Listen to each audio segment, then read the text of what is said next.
ജില്ലാ ആശുപത്രിയായി ഉയർത്തുന്ന നെടുങ്കണ്ടം താലൂക്ക് ആശുപത്രിയുടെ OP ബ്ലോക്കിന്റെ ഉദ്ഘാടനം ആരോഗ്യവകുപ്പ് മന്ത്രി വീണ ജോർജ് ഓൺലൈനായി നിർവഹിച്ചു.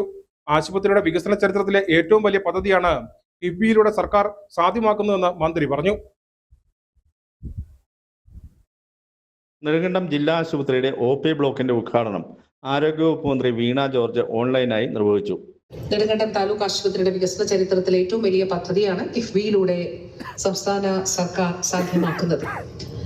5 നിലകളുള്ള പുതിയ കെട്ടിടത്തിൽ ഓപ്പറേഷൻ തിയേറ്ററുകൾ, വെന്റിലേറ്റർ ബെഡുകൾ, ഡയാലിസിസ് യൂണിറ്റ്, ആധുനിക ലാബുകൾ ഇവയെല്ലാമാണ് സാധ്യമാക്കാനായിട്ട് ലക്ഷ്യമിടുന്നത്. 80 കോടി രൂപയ്ക്ക് ഓപ്പറേഷൻ തിയേറ്ററിലേക്കുള്ള ഉപകരണങ്ങൾ വാങ്ങും. 150 കോടി രൂപയുടെ നിർമ്മാണ പ്രവർത്തനങ്ങളാണ് ആദ്യഘട്ടത്തിൽ നടക്കുന്നത്. ഈ നിർമ്മാണ പദ്ധതിയുടെ ആദ്യ ഭാഗമായ OP ബ്ലോക്കാണ് ഇപ്പോൾ നമ്മൾ നിർമ്മാണം പൂർത്തീകരിച്ചിട്ടുള്ളത്. ജില്ലാ ആശുപത്രിക്കായി നിർമ്മിക്കുന്ന 5 നിലകളുള്ള പുതിയ കെട്ടിടത്തിൽ ഓപ്പറേഷൻ തിയേറ്ററുകൾ, വെന്റിലേറ്റർ ബെഡുകൾ, ഡയാലിസിസ് യൂണിറ്റ്, ആധുനിക ലാബുകൾ തുടങ്ങിയവ ഉണ്ടായിരിക്കും. 80 കോടി രൂപയ്ക്ക് ഓപ്പറേഷൻ തിയേറ്ററുകളിലേക്കുള്ള ഉപകരണങ്ങൾ വാങ്ങും. 150 കോടി രൂപയുടെ നിർമ്മാണ പ്രവർത്തനങ്ങളാണ് ആദ്യഘട്ടത്തിൽ നടക്കുന്നത്. 8 നിലകളുള്ള ഇരട്ടമന്ദിരത്തിന്റെ നിർമ്മാണ പ്രവർത്തനങ്ങളാണ് ഇപ്പോൾ പുരോഗമിക്കുന്നത്.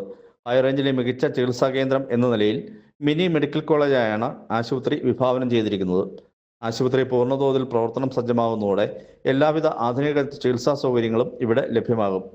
ആശുപത്രി അങ്കണത്തിൽ നടന്ന യോഗത്തിൽ MM മണി MLA അധ്യക്ഷത വഹിച്ചു. നെടുങ്കണ്ടം ബ്ലോക്ക് പഞ്ചായത്ത് പ്രസിഡന്റ് മിനി ടോമി മുഖ്യപ്രഭാഷണം നടത്തി. പഞ്ചായത്ത് പ്രസിഡന്റുമാരായ ഷിഹാബ് ഇട്ടിക്കൽ, VS ബിനു, നാഗജ്യോതി ഭാസ്കർ, ജില്ലാ പഞ്ചായത്ത് അംഗം തിലോത്തമ സോമൻ, നെടുങ്കണ്ടം ബ്ലോക്ക് പഞ്ചായത്ത് അംഗം KR രാമേന്ദ്രൻ, V റജി, കർഷക കടാശ്വാസ കമ്മീഷൻ അംഗം Jose Palathinal, PN Vijayan, VC Anil, Suresh Palliyadi, Jinson Varkey, TM John, R Suresh, Dhanesh Kumar, ജില്ലാ medical officer S Suresh Varghese, ജില്ലാ പ്രോഗ്രാം മാനേജർ EK ഖയാസ്, ആശുപത്രി സൂപ്രണ്ട് ഷെറിൻ ജോസഫ് തുടങ്ങിയവർ പ്രസംഗിച്ചു. News bureau, Nedumkandam.